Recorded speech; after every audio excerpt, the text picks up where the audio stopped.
So I'm going to talk today about self-acceptance and self-improvement. Self-improvement is a misnomer.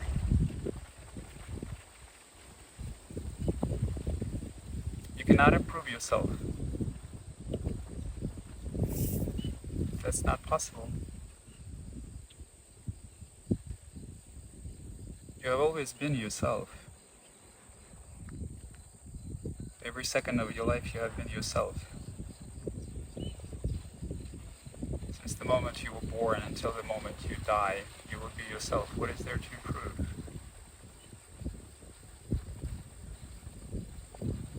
You can improve your skills, but your skills are not you. You weren't born with them, were you?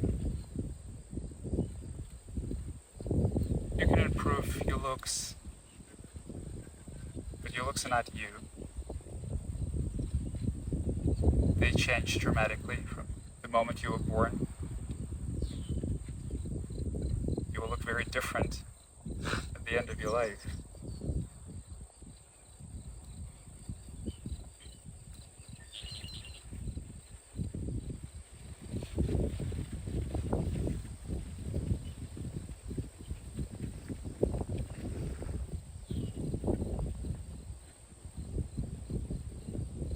The drive to improve yourself is an illusion. It's a misdirected drive.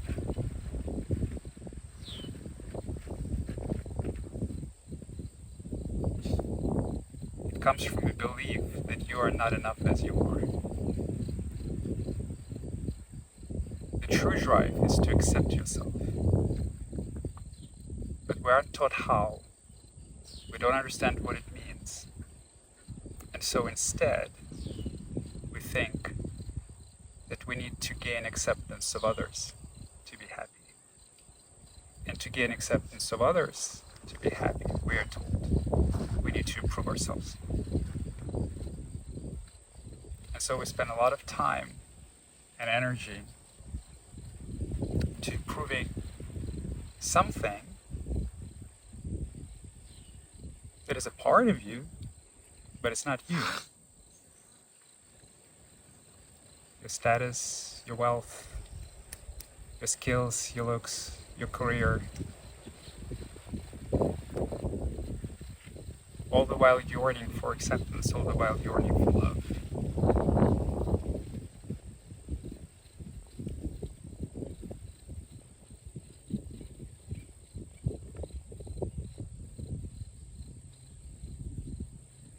All the while being miserable and not understanding why. We have achieved so much, learned so much, grew so much, and we're still unhappy. Because for as long as you want to get happiness from others, you cannot be happy. What is given by the other is taken by the other. So you always need the other to be happy.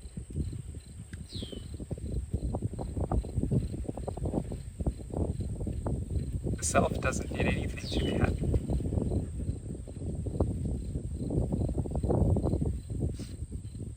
So what is true self-acceptance then? And how is it different from self-improvement?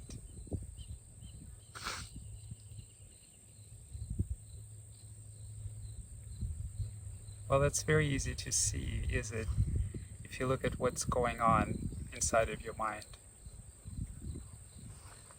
How much blame there exists there. How much self-criticism.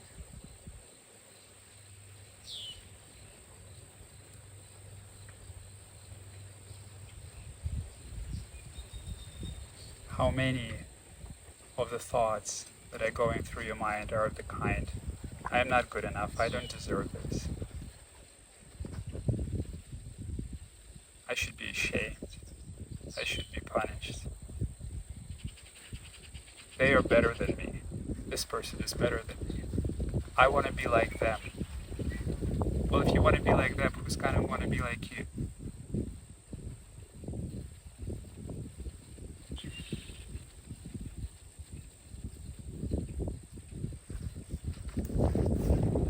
Self-acceptance, fundamentally, is allowing yourself to be exactly as you are at any given moment. And on the deep experiential sensate level, most of all, it means accepting each and every one of your sensations that are going on in consciousness. In practical terms, for most people, it means accepting their emotions, because that is what most people struggle with. And the difficult emotions, the emotions of anger, hatred, self-loathing, shame, they are intimately intertwined and they cannot be separated with the thoughts that you're hearing in their mind, because they come from beliefs about yourself, from inaccurate beliefs about yourself, that you need something to be happy, that you need someone's love to enjoy your very existence, that this life as it is not enjoyable. You need someone else to validate your existence, to approve of you. But the truth is, the whole universe of your conscious experience, every sensation, every emotion, and that includes suffering, is tremendously beautiful. So this is your life, and that's the only life you've got. And every moment of it is filled with beauty.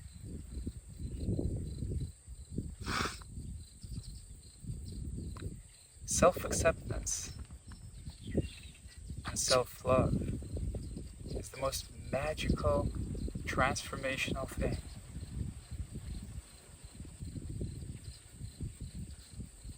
It's the most paradoxical thing. Because also,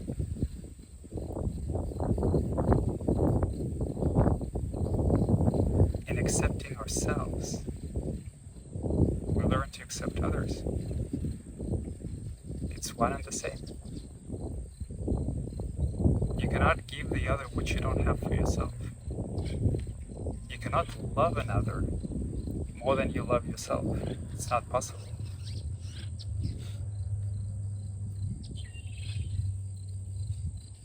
You can need another in a very desperate way, and that's what a lot of people describe as love.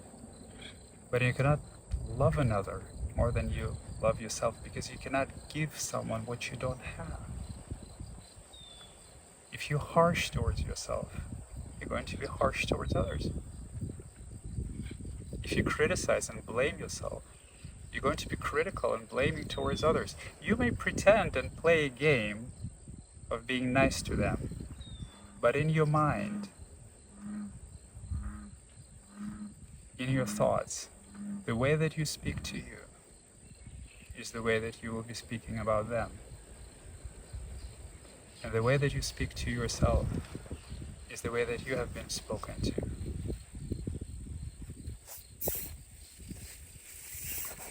So this attitude of self-rejection and self-blame is passed from the generation to generation.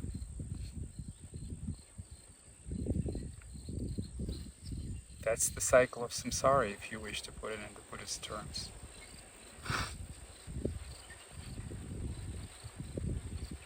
To break the cycle, to heal deeply, we need to look at everything that's going on in our bodies and in our hearts, and how it is connected to the mind. As the mind speaks, what pain does it touch in you, and why you have been avoiding it, looking at it before? What in your experience you're in denial of? Lack of acceptance is also denial. And in the same similar way, if you're in denial of something about yourself, you will be in denial of the same thing in other people. That causes blindness.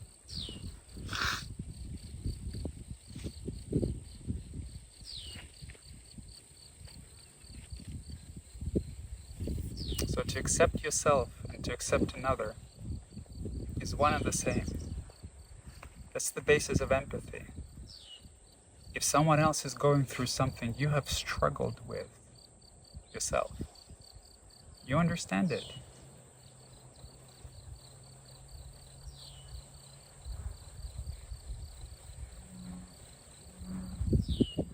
Fundamentally, we're all deep down very much the same. That's the universal truth. We all have our individuality, different expressions, yes, of course. But we all have the capacity for the same things. We all get sad when bad things happen. We have the capacity for anger and aggression. We get jealous. We get insecure. We get desperate. We grieve. We're afraid to die.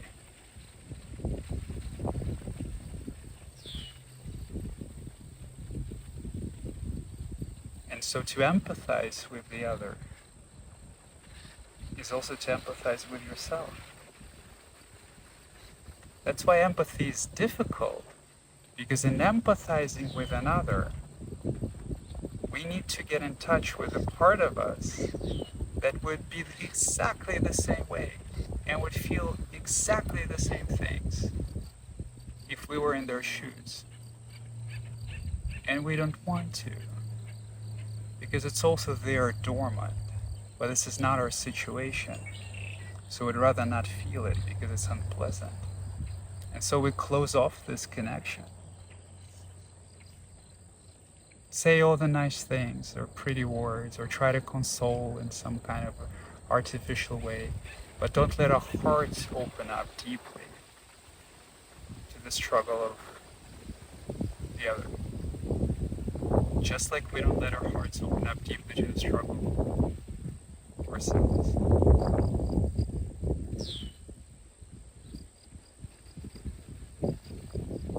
And so we are in conflict with others. We don't want them to be the way they are. They remind us too much that we don't want us to be the way we are. If we were to accept them the way we are, we need to accept ourselves.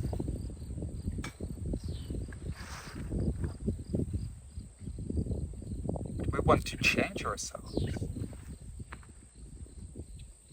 We want to change what we feel. We want to change what we think.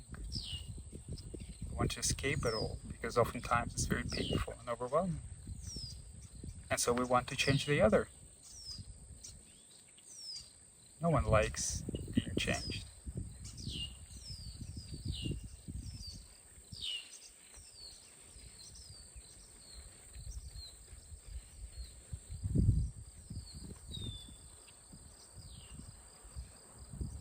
No wonder that our communications with other people are so rife with conflict. We are in conflict with ourselves.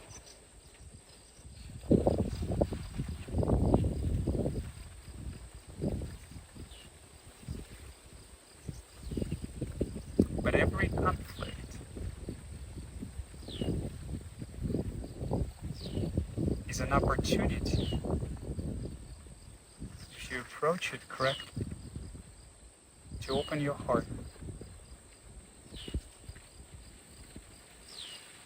to get closer to yourself, to get closer to the other. Is it going to be emotionally pleasant and blissful? No.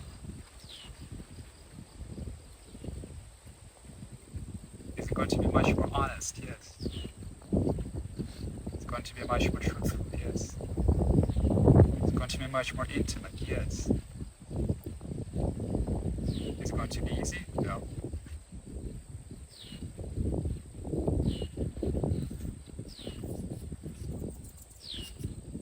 There are two ways you can approach it. One is through the other. When you're in the conflict, imagine yourself in their shoes. You can't? Well, you know what that means? It means that you don't know what's going on with them. You're in an automatic defense or attack mode. If you cannot even imagine what you would feel if you were in their situations, it means only one thing. You don't know their situation very well. Which happens all the time, because when we're in conflict, we forget we want to win. We don't want to understand. So try to understand. Ask questions.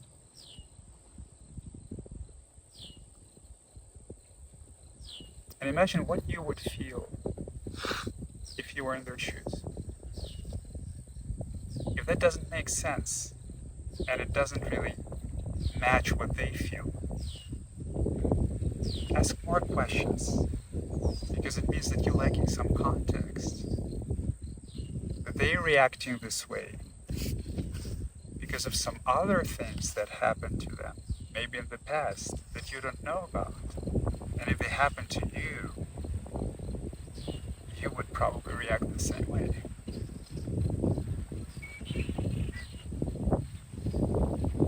Gain an understanding. Try to understand. And as you're imagining and you're having this conversation, invariably the feelings will come up. Let them. Tears may come up, let them. Maybe you'll get angry. Maybe you'll feel ashamed.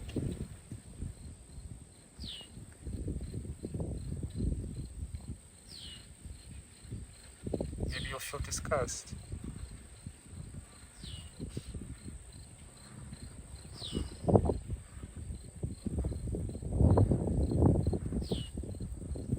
But trust me,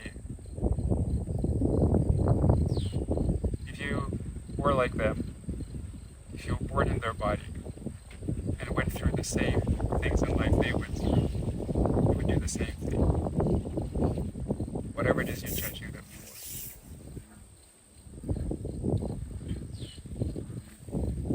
Another way to approach a conflict is through yourself.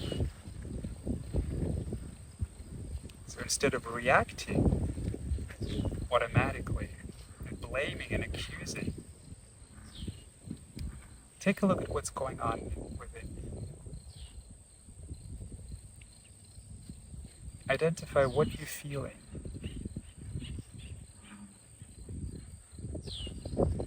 And what need of yours is not being met in this conflict.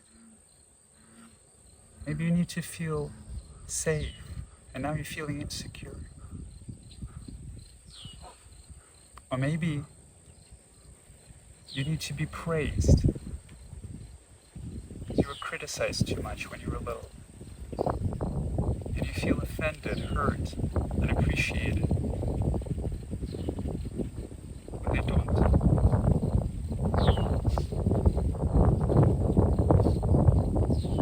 Maybe you need to be heard because no one listened to you when you were little.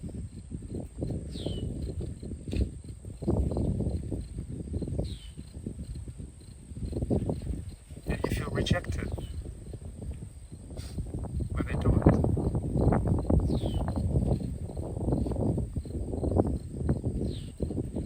Look inside. It will take some time. You're used to immediate reaction, like a snap reaction in a conflict. But looking inside will take some time. Take some self-reflection. Then communicate your experience to them in the way that doesn't accuse them of it. It's not your fault, their fault that you're having it.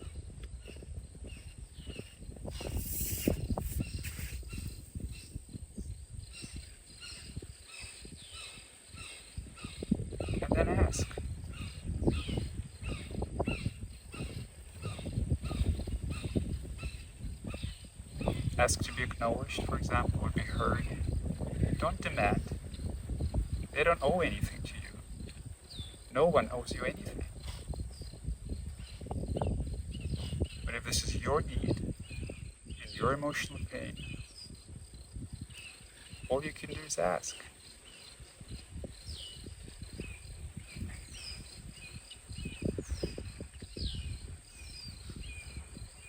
This is a very rough description of a method that is called nonviolent communication by Marshall Rosenberg, so I highly recommend it. So in these two ways, you can approach a conflict as an opportunity to grow in intimacy with yourself and with the other. And the intimacy is an incredibly healing force.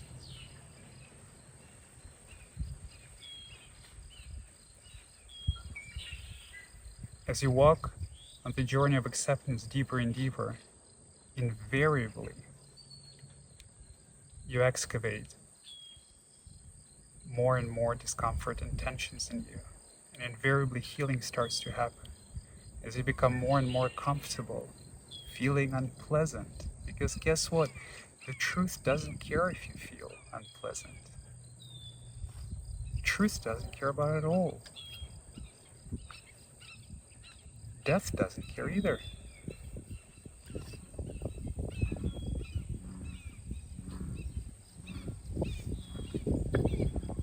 So invariably, as you accept inner and inner, deeper and deeper,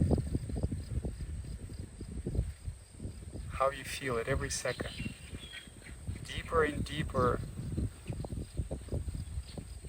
layers of inner experience start to open up. Deeper and deeper layers of love start opening up. And you begin falling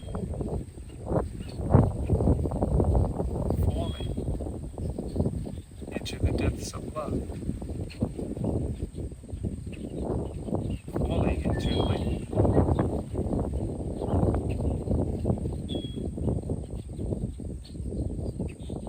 All enlightenment is infinite intimacy with all facets of your experience. It is simply love. And love is a tremendous healing force. Because most of the stuff that you're uncomfortable about, and most of the stuff that you're in conflict with other people about, has nothing to do with what's going on right now. It has everything to do with your past that you carry with you.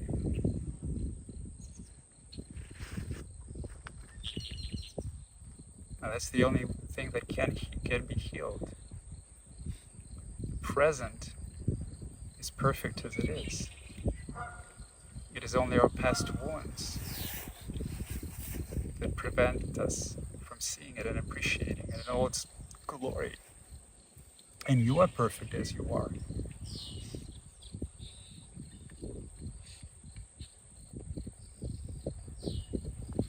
And it's also only your past wounds that prevent you from effortlessly seeing it, your own perfection. Every living being is a perfection to itself. It's the only way it can be.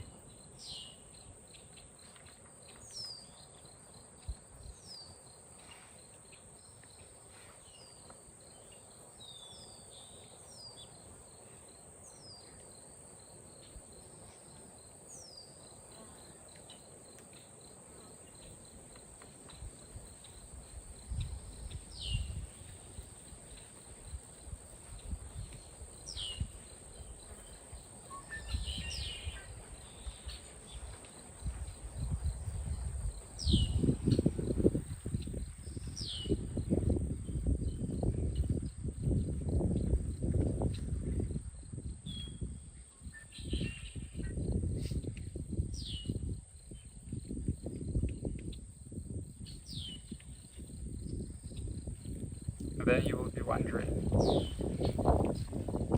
how could I have lived differently?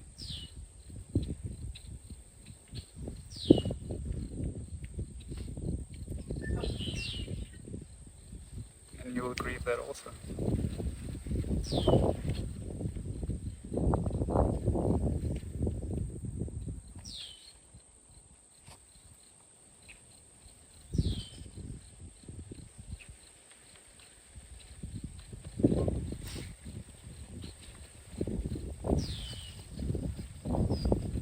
Do you have any questions?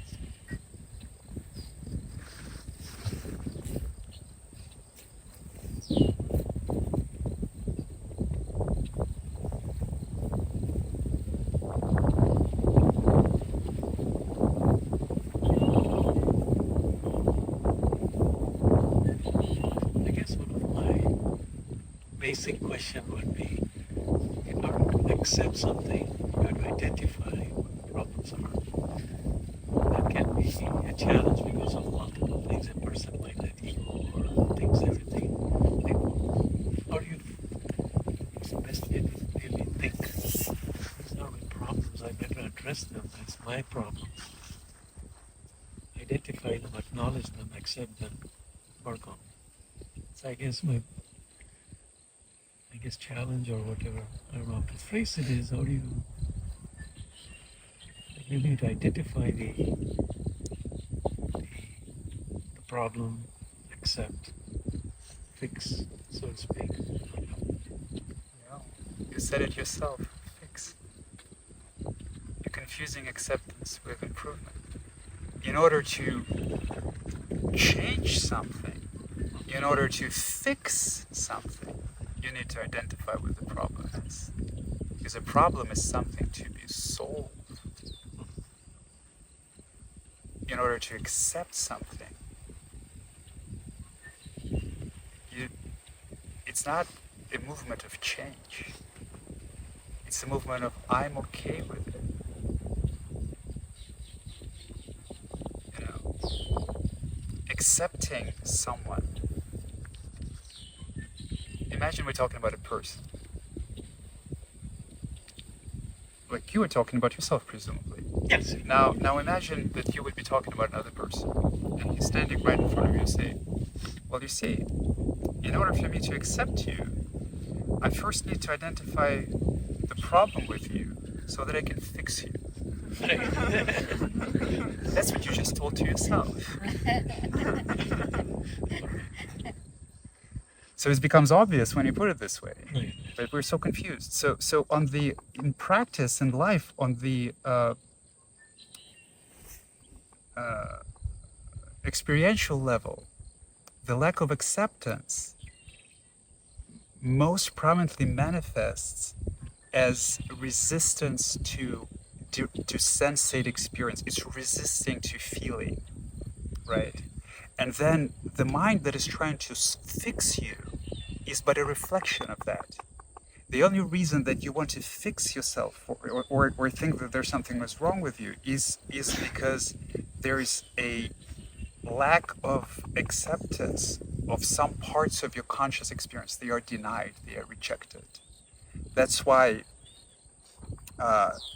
in the dream state, let's say compared to enlightened state, as people oftentimes describe, it's a constricted state of consciousness. You feel like your consciousness is constricted. It's only focused on some point, like some thinker or something, because the moment it ventures to, let's say, deeply explore the bodily sensations, it may become overwhelming or uncomfortable. It finds refuge, safety in focusing only on thinking about how to fix something, right? That's why they describe enlightenment as a very expansive state of consciousness. This is nothing but how experientially it feels to actually include all of your conscious experience in your view, and not just what you think.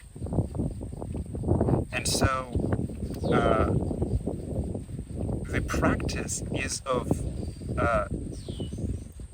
getting closer in your direct attention to the parts of your conscious experience that are unaccepted, that are rejected. And you'll know that they are rejected because you won't like them. You see? And that's why there's a lot of focus on thought in spiritual teachings, which is somewhat misplaced focus, but it's very important in the beginning, because in the beginning you want to develop the practice of switching your attention to something else from thought, because the attention is so predominantly glued to thought in the dream state. So that side of thought is very scary, but it's so predominantly glued to thought that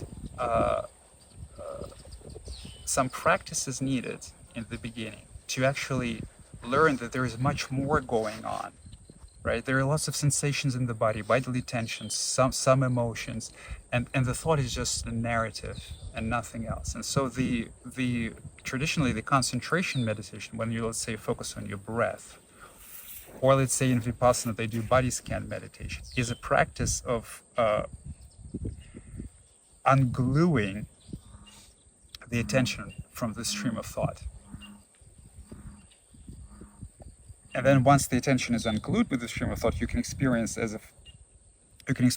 as a moment of expansion of consciousness. You may find that all of it is happening in consciousness, and the consciousness has been with you since the moment you were born. The consciousness is the only thing that didn't change. Everything else changed.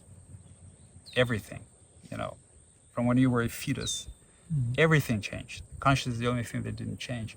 And all of this, and thought, emotions, feelings, sensations, bodily sensation, all of this happens in consciousness once you disidentify with a thinker. And it becomes much freer to explore the unaccepted, rejected parts of you. But you can also do the practice directly, both in meditation and in life.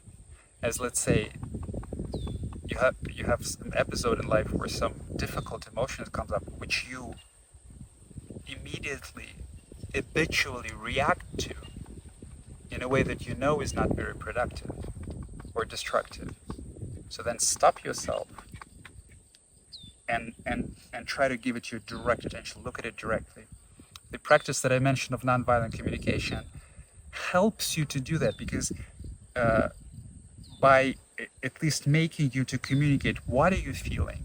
Why are you unsatisfied with this feeling? What need of yours isn't met, and what you would want another person to do,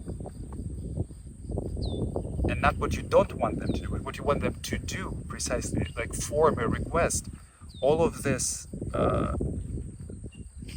requires some kind of self-reflection and at least some looking into what's going on. So it makes it easier. So it kind of has two benefits. And first is it improves your life and the life of other by communicating in a better way. It improves intimacy and knowledge of each other, which is by far the most beautiful gift of any relationship, is the ever-increasing intimacy with each other, especially if you plan to die together.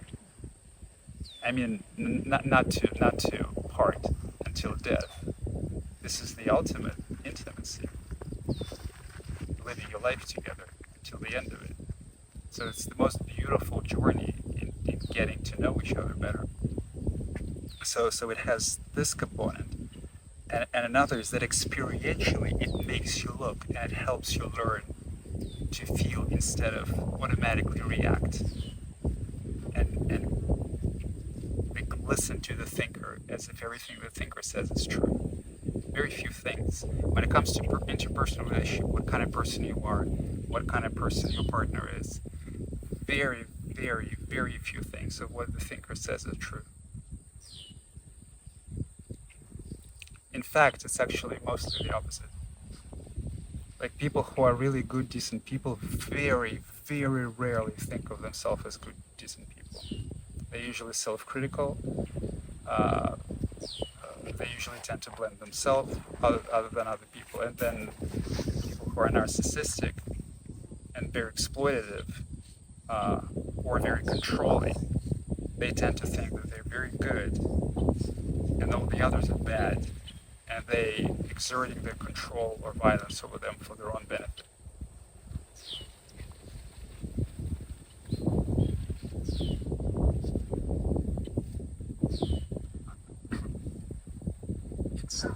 It's kind of conceptually easy to understand the idea that it's not your fault? How do you come to know it on an emotion? I forgot to mention, actually wanted to mention that another magical result of self-acceptance is forgiveness.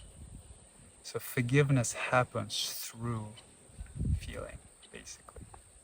Conceptually, it's easy, but the true forgiveness happens through experience. It happens through allowing of your reaction, and it applies both to self-forgiveness and forgiveness of the other.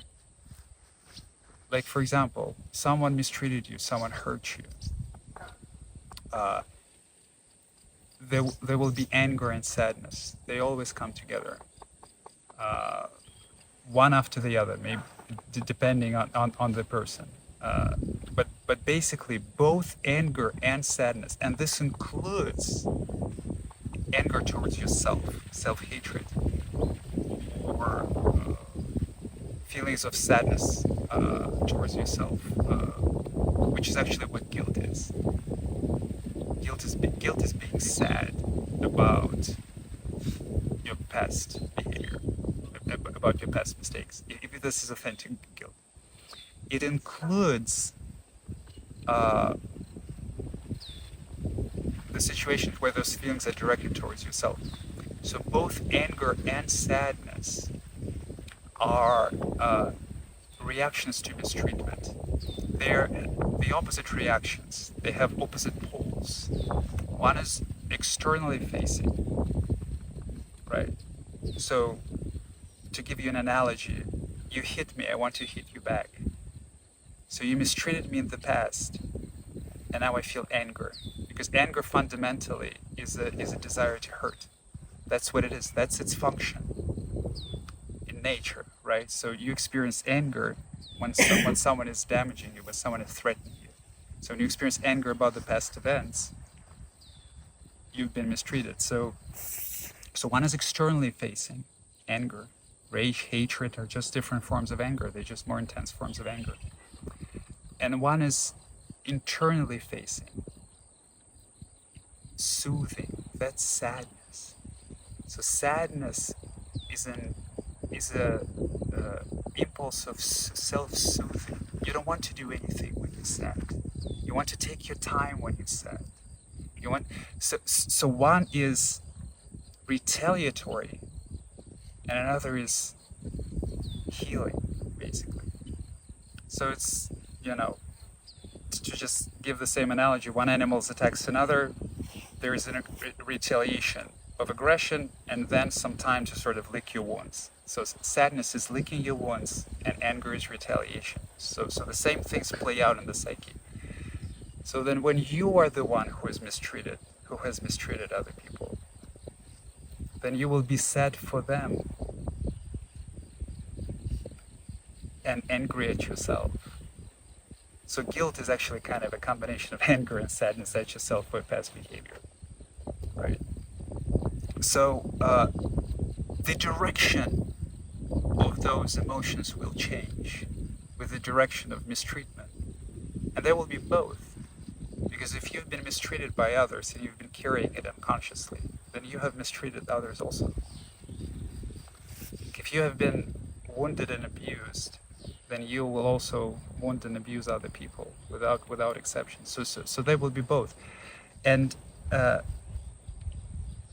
true forgiveness cannot happen until the feelings of anger and sadness associated with mistreatment are worked through. Oh, by the way, the same applies to self-mistreatment, self-rejection. Like, you have been rejecting yourself by, let's say, being overly pleasing or succumbing to someone's demands against yourself. So when you actually finally see that, then there will be sadness for yourself. So that's how true forgiveness happens. So true forgiveness happens by first acknowledging, that's the intellectual component. Never like imagining, okay, so to forgive, I just need to behave nice. That's fine, you can behave nice, but that's not the forgiveness that is real, that is coming from the heart and that calms your heart. Because forgiveness is also peace.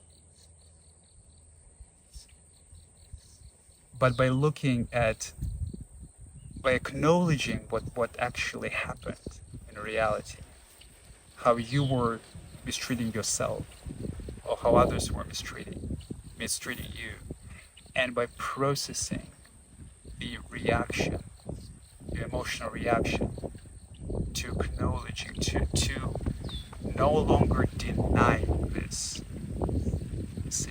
And that's true forgiveness. And it applies both to self-forgiveness and forgiving of others. It's one and the same. It's completely symmetrical.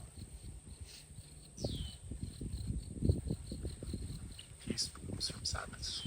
Huh? Peace blooms from sadness.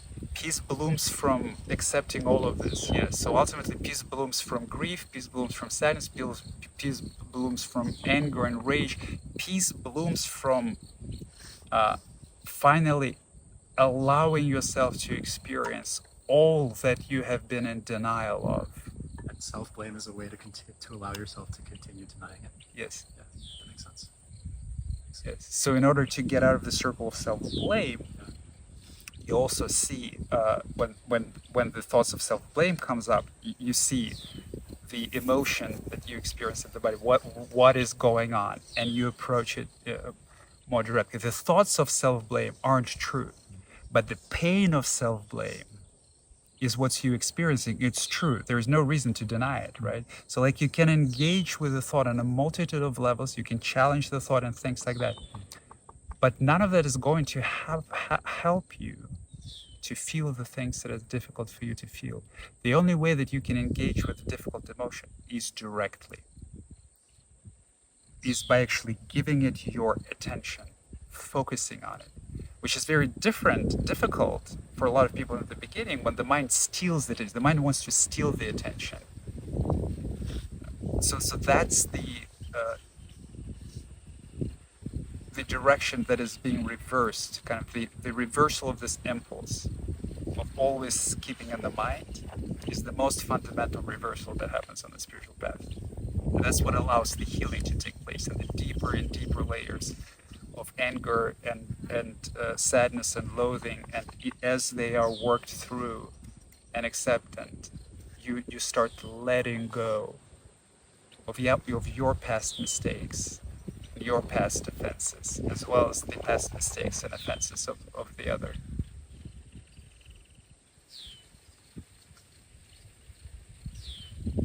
I have a question about fixating on emotions, because I noticed with myself, since so much of my path has been focusing on the feelings that I have, there's a tendency to always focus on certain ones. And at some point, it seemed like it was better for me to not focus anymore. What do you Just to mean by kind of, focus like, here?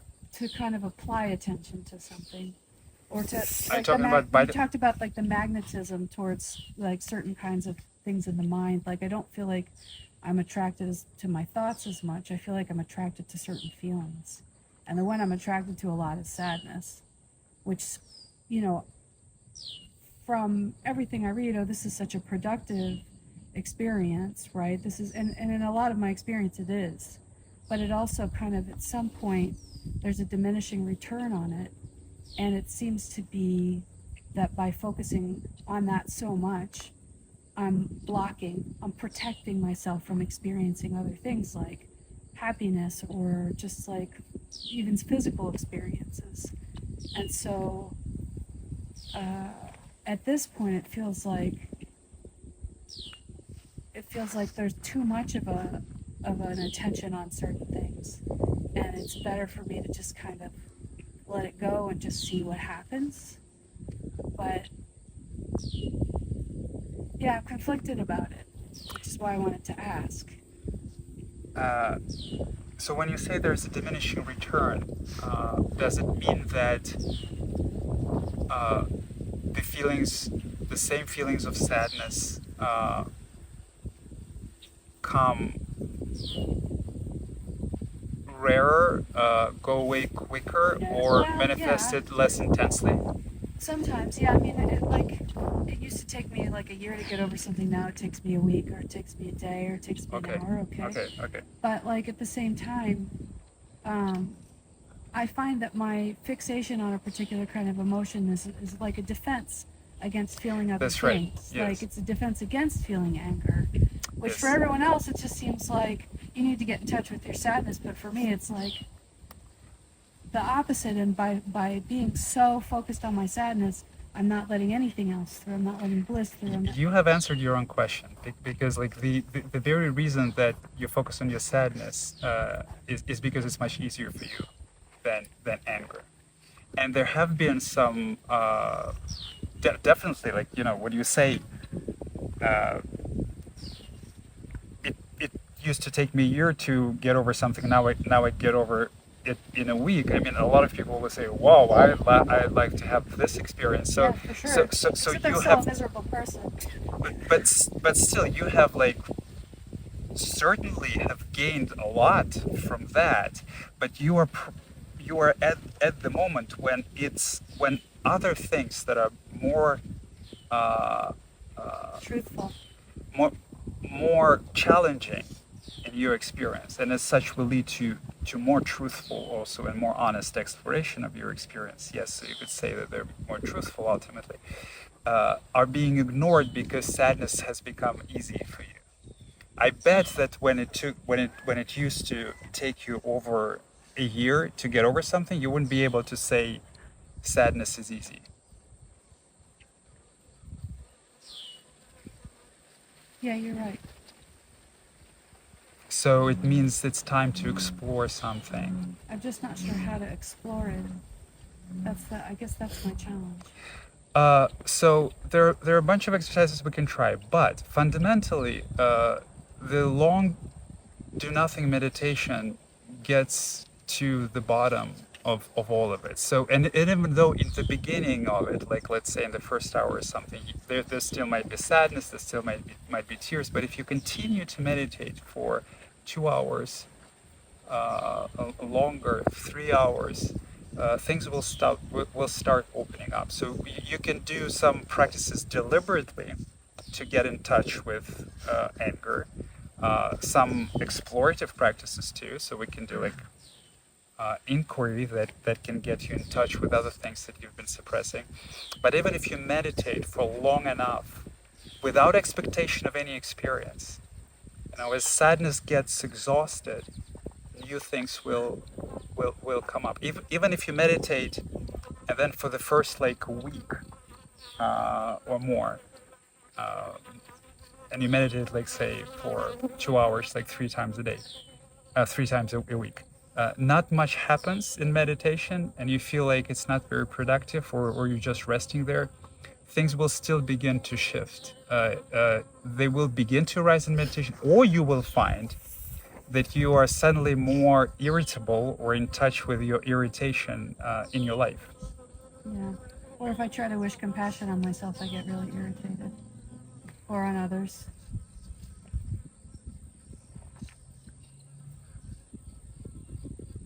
I also noticed that with noting practices, sometimes there's enough of a distraction against whatever kind of guardrails I've got that I start to see other kinds of feelings come up that aren't the ones that I'm used to. And I wonder if I just don't have this like really tight grip on my experience.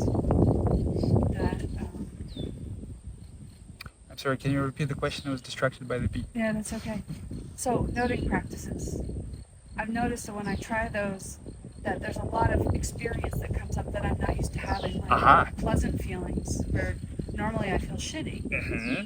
And but it's also hard to sustain the noting practices because at some point my mind's like, you're trying to make yourself, not feel this way anymore, and then it's like clamps down again. It's like this intense control. Yeah. Of That's like, the nature this of is the what I mind. have to feel. This is what, this Exactly. is what's safe. I have to feel like shit all the time. Yes, exactly. Because you're used to it. So the mind tries to control the experience, and we also reject ourselves the joy. we reject ourselves the happiness. You see, because there is, like, I don't know what your childhood have been, but I've seen so many adults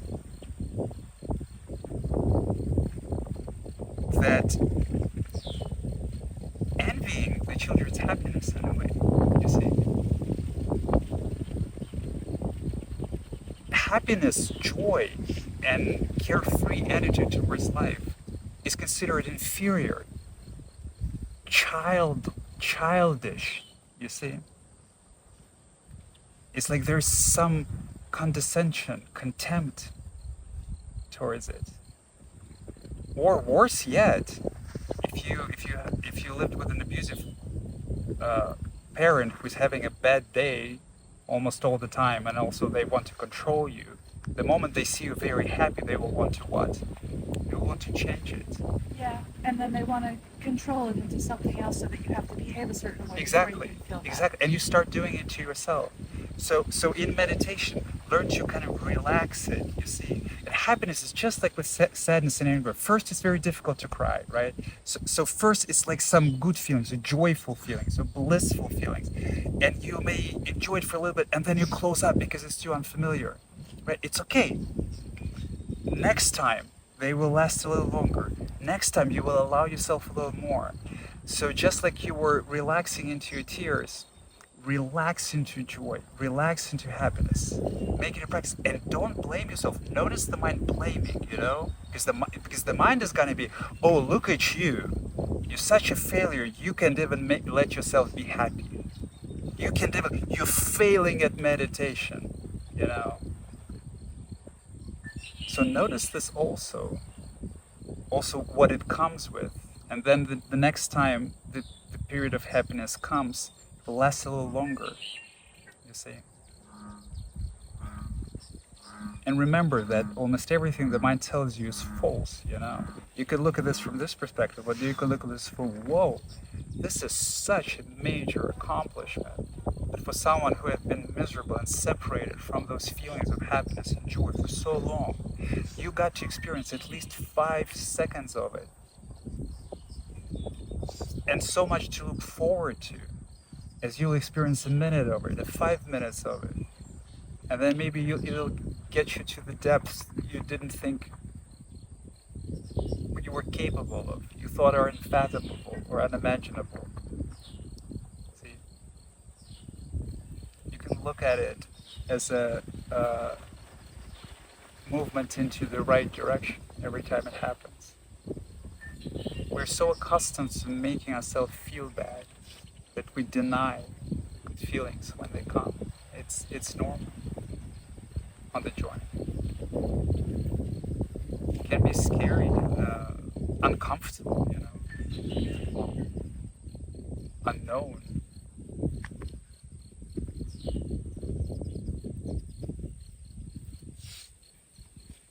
I just have such a tendency to shut down and then not feel anything. Yeah. It becomes very difficult. So notice this tendency. Don't blame yourself. Give yourself time. Continue to meditate. And as you feel you're opening up again, feel that you shut down again. That's okay. Slowly but surely. Slowly but surely. All right. So now we will begin a 30-minute meditation when we will practice exactly that. So there will be no guidance. Just close your eyes, relax.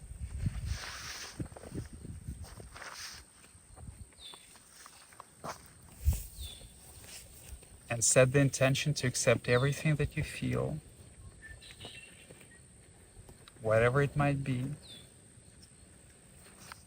Notice the mind stealing your attention and redirect it into experience. Whatever part of your inner experience that is most pronounced, that is most calling for your attention, shall we say. Might be pleasant or unpleasant, but whatever is most pronounced, explore it.